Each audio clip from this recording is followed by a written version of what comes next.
बताएं, ओवैसी के काफिले पर हुई फायरिंग का सीसीटीवी फुटेज सामने आ गया है। फुटेज में 2 हमलावर गोली चलाते हुए नजर आए हैं। पुलिस ने एक आरोपी को पकड़ा है, दूसरे आरोपी ने थाने में सरेंडर किया है। हथियार भी बरामद किया गया है। तो ये बड़ी खबर आपको बता रहे हैं। ओवैसी के काफिले पर हुई फायरिंग का सीसीटीवी फुटेज सामने आया है। फुटेज में 2 हमलावर गोली चलाते हुए नजर आ रही है। तस्वीर आप देखिए, ये सीसीटीवी फुटेज जो आपके टीवी स्क्रीन पर है। आपको बताएं, मेरठ में चुनाव प्रचार के बाद दिल्ली लौट रहे थे 2 युवकों ने ओवैसी के काफिले पर पिस्टल से फायरिंग की। 3 से 4 राउंड फायरिंग हुई है, जिसके बाद दोनों हमलावर अब पुलिस की गिरफ्त में हैं। आपको बताएं, गुरुवार शाम को उत्तर प्रदेश में चुनाव प्रचार कर दिल्ली लौट रहे एआईएमआईएम नेता असदुद्दीन ओवैसी की कार पर 2 युवकों ने फायरिंग की। फायरिंग करने वाले दोनों आरोपी पुलिस की गिरफ्त में आ चुके हैं। लेकिन सवाल यह है, जब चुनाव सिर पर है तब इतनी सुरक्षा के बीच अपराधियों ने इस हमले को अंजाम कैसे दिया? आखिर ओवैसी पर हमला करने का मकसद क्या था? कहीं ये चुनाव से पहले माहौल बिगाड़ने की कोशिश तो नहीं?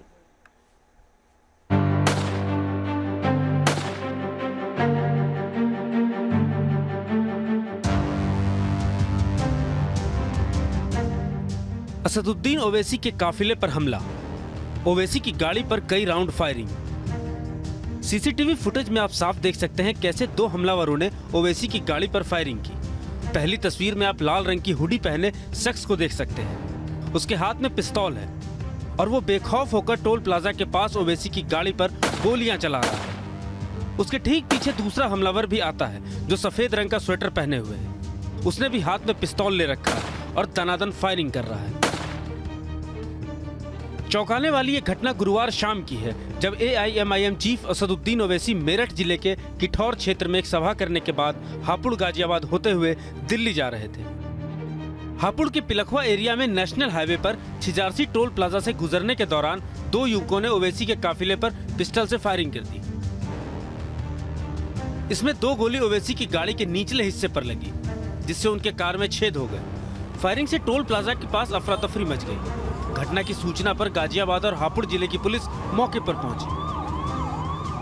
ओवैसी जी की जो टारगेट है वो जा रहा था, उसमें 2 लड़कों ने आके फायरिंग की। मौके पे तुरंत यहाँ पे, क्योंकि हमारी चेक पोस्ट भी थी, पुलिस ने मौके पे पहुंचने पे उसमें जो संदिग्ध एक व्यक्ति था उसको हिरासत में लिया है, उससे पूछताछ चल रही है। इसमें किसी के भी कोई भी घायल होने की सूचना नहीं, अभी तक किसी का कोई घायल हुआ नहीं है। घटना के बाद ओवैसी ने न्यूज नेशन से बातचीत की, पूरे घटनाक्रम के बारे में बताया और खुद पर हुए हमले के पीछे साजिश करने वालों का पर्दाफाश करने की बात कही। मेरठ किठौर का प्रोग्राम करके इलेक्शन कैंपेन का वापस आ रहे थे तो टोल गेट के पास जाहिर बैरिकेड होता है तो गाड़ी स्लो होती है। जब गाड़ी स्लो हुई तो हम पर इन्होंने हमला कर दिया, गोली चलाई। कितने लोग थे सर? कितनी दूरी से फायरिंग हुई? मैं बिल्कुल 10 कदम भी नहीं होंगे। क्या अमीन? 10 कदम भी नहीं होंगे। बाजू वाले बाजू की जो टोल की रोड थी उस पे थी गाड़ी बाजू।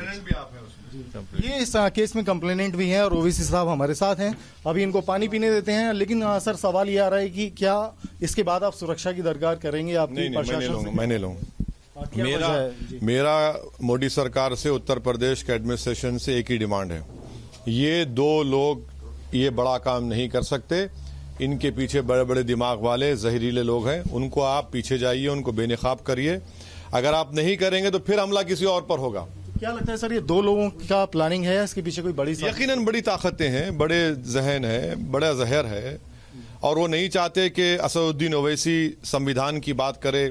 वो नहीं चाहते कि असदुद्दीन ओवैसी उस जहरीली आइडियोलॉजी का मुकाबला करे। वो नहीं चाहते कि असदुद्दीन ओवैसी अल्पसंख्यक समाज, मुसलमान, दलित के उनके हक की लड़ाई लड़े।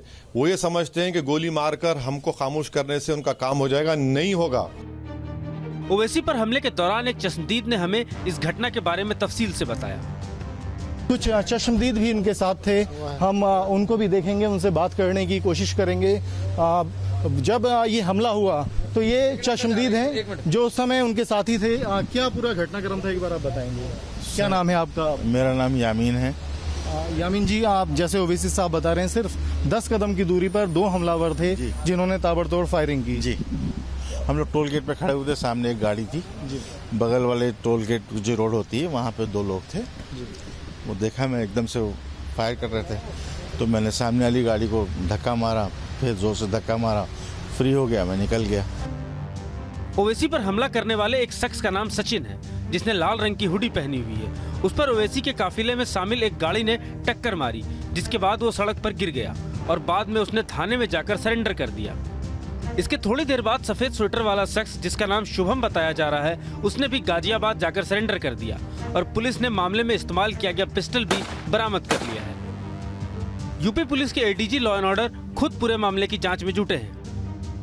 वीडियो फुटेज को देखने से तथा जो लोग वहां हिरासत में लिए गए थे उनसे मिलान करने पे उसमें से एक व्यक्ति के द्वारा घटना कारित किया जाना प्रकाश में आया है तथा उसे हिरासत में लिया गया है। उसके पास से एक अवैध 9mm की पिस्टल बरामद हुई है। वीडियो फुटेज के आधार पर अन्य कार्रवाइयाँ आगे प्रचलित हैं। यूपी में पहले चरण का मतदान बस कुछ ही दिनों में होने वाला है। ऐसे में ओवैसी पर यह हमला कई सवाल खड़े कर रहा है, जैसे कि ओवैसी पर हमला करने वाले कौन हैं? हमलावरों का मकसद क्या था? हमलावरों ने कार के निचले हिस्से में क्यों फायरिंग की? क्या हमलावर ओवैसी को डराना चाहते थे? क्या यूपी में चुनाव के दौरान माहौल बिगाड़ने की साजिश रची गई? हमलावरों के पास हथियार कहां से आए? ऐसे तमाम सवाल हैं जिसका जवाब पुलिस को देना होगा। खुद ओवैसी ने भी चुनाव आयोग के साथ योगी सरकार से इस हमले की स्वतंत्र जांच कराने की अपील की है। ओवैसी पिछले कुछ दिनों से लगातार पश्चिम यूपी में सभाएं कर रहे हैं। गुरुवार दोपहर उन्होंने मेरठ में डोर टू डोर कैंपेन किया, जिसे खत्म कर वो दिल्ली लौट रहे थे जिस वक्त उन पर यह हमला हुआ। Team news nation.